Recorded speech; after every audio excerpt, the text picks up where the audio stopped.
ये कहानी है नरेंद्र की। एक खूंखार और शातिर हाथी जो दिखने में भोला भाला था, जिसके सर पर है 9 इंसानों की हत्या का इल्जाम, जो छुप के वार करता था इंसानों पर, जिसकी वजह से हो गया था ऋषिकेश में दहशत का माहौल। दोस्तों, दिल्ली मेरठ हरिद्वार एक्सप्रेसवे पर यात्रा करते हुए जैसे ही आप हरिद्वार शहर में प्रवेश करते हैं, गंगा नदी पर करीब 1 किलोमीटर लंबा पुल आता है, जो आपको ले जाता है चिल्ला सफारी गेट की ओर।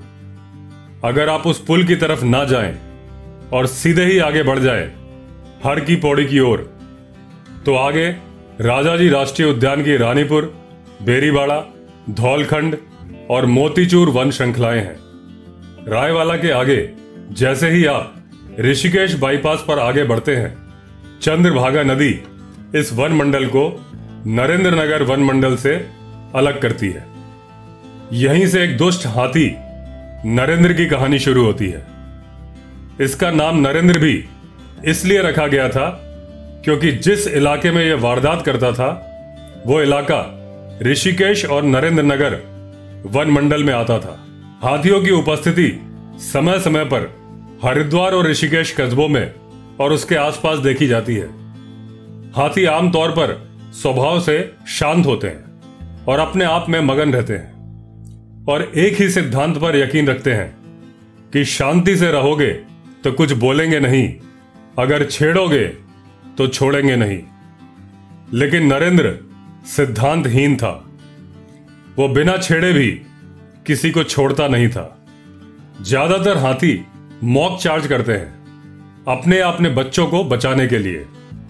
कभी कभी मेल हाथी अपने मेटिंग पीरियड में असामान्य व्यवहार करते हैं और इंसानों के लिए खतरा बन जाते हैं, लेकिन ऐसा 2 या 3 महीने के लिए ही होता है, जब उसकी आंख और कान के बीच में स्थित टेम्पोरल ग्लैंड से एक ऑयली सिक्रीशन निकलता है, जिसमें कोलेस्ट्रॉल, फेनॉल, क्रेसॉल और फर्नेसॉल होता है। इस कंडीशन में हाथी को मस्त हाथी बोलते हैं।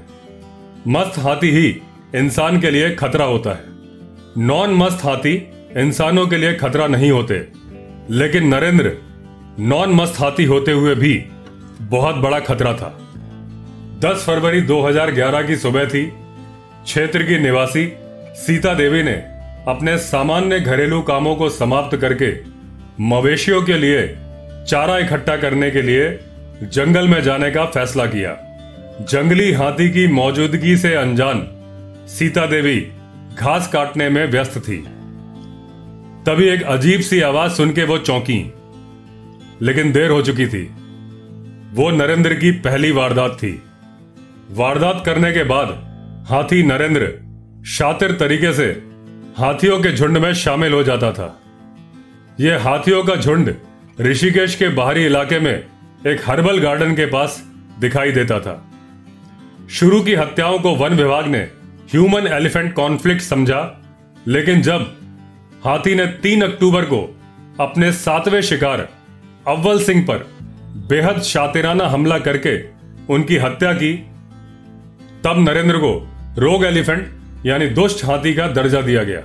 इस हमले में हाथी ने छुप के इंतजार किया और एकदम पास आने पर हमला किया था, जो कि साफ दिखा रहा था कि हाथी नरेंद्र प्लान करके हमला कर रहा है। तब वन विभाग सक्रिय हुआ, लेकिन हाथी नरेंद्र वारदात करके घने जंगल में गायब हो जाता था।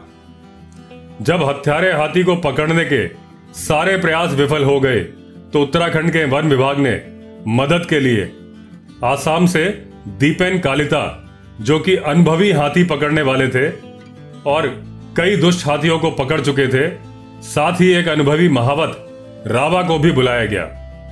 इस बीच हाथी ने 2 हत्याएं और कर दी। पास के कॉर्बेट नेशनल पार्क से 3 प्रशिक्षित हाथियों को बुलाया गया। इन हाथियों में वो गोमती हथनी भी थी, जो ढिकाला में मेरी आंखों के सामने मधुमक्खी के हमले में घायल हो गई थी, जिसके बारे में मैंने एक अलग ब्लॉग बनाया है, आई बटन में लिंक दिया हुआ है। हाथी नरेंद्र बहुत ही चालाक था। उसने गोमती को फिर घायल कर दिया अपने लंबे दांतों से। साथ में दूसरी हथनी पवन परी को भी चोट पहुंचाई। 22 नवंबर को हाथी नरेंद्र को पकड़ने वाली टीम ने घेर लिया और ट्रैंकुलाइजर डार्ट फायर किया जो ठीक निशाने पर लगा। लेकिन नरेंद्र की किस्मत जोरों पर थी। अंधेरा होने से उसे जंगल के बाहर नहीं लाया जा सका और वह सुबह फिर से होश में आकर रफू चक्कर हो गया। नरेंद्र हाथी 50 से अधिक वन रक्षकों, वरिष्ठ वन अधिकारियों, डॉक्टरों, महावतों की सेना के साथ लुका छिपी खेलता रहा। अब नरेंद्र दुस्साहसी हो गया था। उसे अपने लंबे नुकीले दांतों की ताकत का गुमान था। वो 4 जनवरी 2012 की सुबह हर्बल गार्डन ऋषिकेश में आ गया, जैसे फॉरेस्ट टीम को चुनौती दे रहा हो। लेकिन इस बार उसके व्यवहार का सही ज्ञान होने के बाद टीम पूरी तरह से तैयार थी। डॉक्टर पराग निगम ने कोई देरी नहीं की अपनी डार्ट गन को हरकत में लाने में। निशाना सटीक था। नरेंद्र हाथी पर बेहोशी छाने लगी। बेहोश होते ही टीम ने इसके चेहरे को ढकते हुए सबसे पहले इसके दांतों के नुकीले सिरों को काट दिया, जो कि जरूरी था मनुष्यों के प्रति इसकी आक्रामकता को कम करने के लिए। फिर ट्रक में लोड करके ऋषिकेश हरिद्वार चिल्ला कैनाल रोड से नरेंद्र को चिल्ला के घने जंगलों में छोड़ दिया गया।